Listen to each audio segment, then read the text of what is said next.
Bonjour à toutes et à tous, j'espère que vous allez bien, très bien, c'est Nasvap pour une nouvelle vidéo. Et là aujourd'hui on va tester le nouveau stick 80 watts de chez Smoke avec son TF Tank, l'avant-dernier clairomiseur qui est sorti de chez Smoke. Donc particularité du kit, c'est que les résistances elles se vissent plus mais elles se plug et qu'on peut régler ici grâce à une bague. Donc n'hésitez pas à vous abonner et à mettre un gros pouce bleu et à regarder une petite pub ou à faire un petit don en dessous dans la description. Il y a le lien de mon Utip pour m'encourager à continuer la chaîne de Vap. Merci. Donc voilà, j'en ai une autre en doré. Donc voilà, ça se présente dans un packaging comme ceci. À l'intérieur, nous avons une résistance de rechange, un câble USB, un manuel d'utilisation, le TF Tank ici et le tube ici. Donc concernant le TF Tank, il est dit qu'il fait 30 mm de diamètre, mais en fait à la base ici il fait 24,5 vu que le tube il fait 24,5. Le drip type il est type 510 avec deux joints ici. Donc vous pourrez mettre le 510 de votre choix. Donc deux grands haricots d'airflow qu'on peut tourner qui se bloquent d'un côté et de l'autre. Et le même système que le TF V8 Baby V2 pour l'ouvrir. Ici un petit clic, hop, et vous l'ouvrez et le joint se retrouve ici comme le V2, TF V8 V2. Et là un grand haricot pour le remplissage. Donc à part le look, ça ressemble beaucoup au TF V8 V2. Il y a juste une différence, c'est que ici, donc la bague d'airflow, elle est beaucoup plus grande et les résistances, elles se plug et elles se dépluguent. Elles ne se vissent pas et elles ont une autre forme. On dirait les résistances des crowns justement. Donc à l'intérieur, c'est du mesh ou du strip. Donc celle-là, elle est à 0,15 ohms. Conseillé entre 40 et 80 watts, mais 60 à partir de 60 watts, ça commence à être suffisant. 60, 70, si vous tenez à une durée de vie de la résistance plus longue, pour qu'elle vous tienne plus longtemps, 60 c'est pas mal. Quant au tube, il fait 95 mm de haut sur 24,5 mm de diamètre et il pèse 117 grammes, ce qui n'est pas très lourd. Donc il acceptera n'importe quel type de clairomiseur et de résistance, des résistances entre 0,15 ohms et 2,5 ohms. Donc du 0,10, 0,12, 0,13 ohms, ça ne passera pas avec ce petit tube électro. Donc comme j'ai dit, c'est un tube électro, donc il est équipé de toutes les sécurités. Quand on reste appuyé plus de 8 secondes, quand les courts-circuits, les tensions trop hautes, trop basses, donc il est sécurisé, c'est pas un mode méca. Donc la batterie à l'intérieur, elle fait exactement 2800 mAh, ce qui reste correct pour un petit tube. C'est pas super en autonomie, vous passerez pas toute votre journée là-dessus, bien évidemment. Si vous vapez beaucoup, si vous vapez occasionnellement, de temps en temps, ça peut vous faire la journée. Et ici, il y a l'USB pour le rechargement. Donc, il recharge à 1,5 ampères, donc ce qui est pas mal rapide. Mais après, faut voir la durée de vie de la batterie. Ça tiendra au moins 2-3 ans minimum.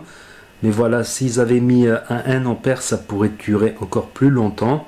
Donc en dessous, deux petits trous d'aération, un pin 510 en laiton monté sur ressort bien évidemment. Et l'originalité c'est ici, ça me rappelle le kit Twister. Donc pour régler, on tourne la bague, c'est de 5 watts en 5 watts. Donc là j'étais à 5, 10, c'est marqué, là on va pas bien le voir. Voilà, là on voit le petit chiffre en dessous. Donc on n'a qu'à tourner pour régler ces watts. Donc ça, c'est assez pratique parce que chaque fois rester appuyé, tout ça. Ça, j'aime bien ce système-là, franchement. Donc, on va voir maintenant niveau vapeur. Celui-là, il est rempli. Comme j'ai dit, 60 watts, ça me suffit.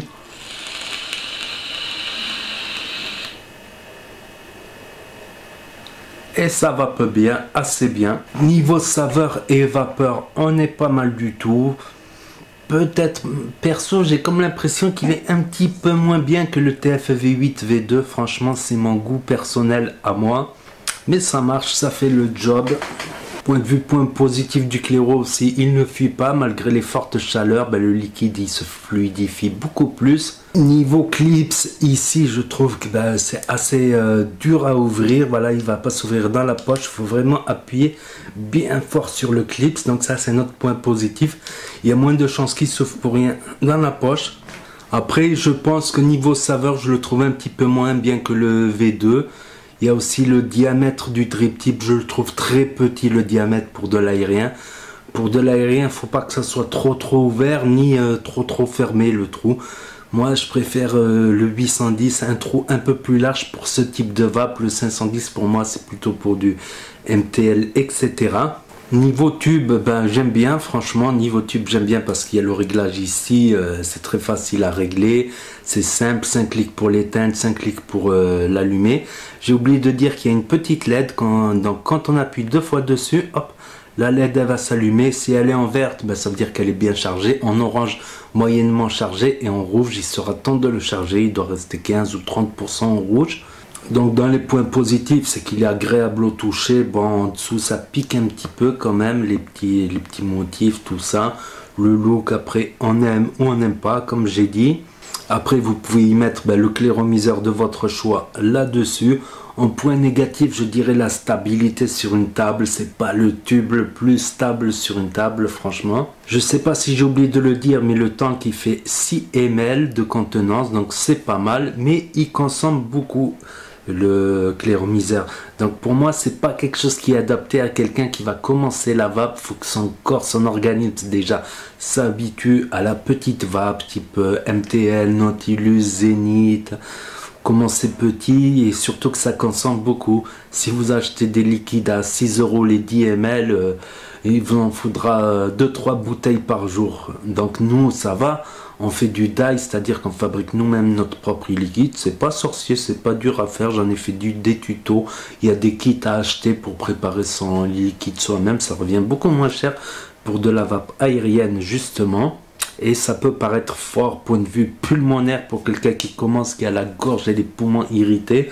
Moi je conseille toujours de commencer petit à petit, et le MTL ça sert toujours pour commencer le matin en douceur, les jours où on est malade, où on est fatigué. Donc c'est pas quelque chose qui est adressé à quelqu'un qui veut commencer la vape, je préfère le dire.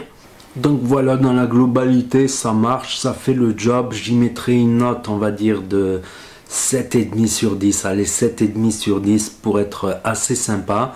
Moi le TF Tank j'en attendais un peu mieux, c'est pas mauvais mais pour moi c'est loin d'être le meilleur des clairomiseurs en résistance toute prête.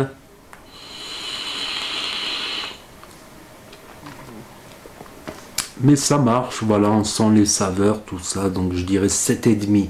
7,5 le clairo et le tube parce qu'il n'est pas super stable, mais il est assez agréable, voilà, en main ça va, par en bas un peu ça pique comme j'ai dit.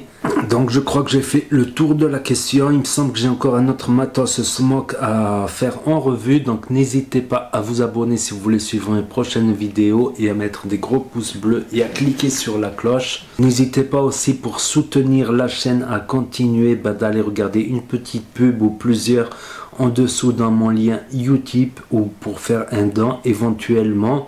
Ça m'encouragera beaucoup à continuer la chaîne suite à la démonétisation des vidéos de vape.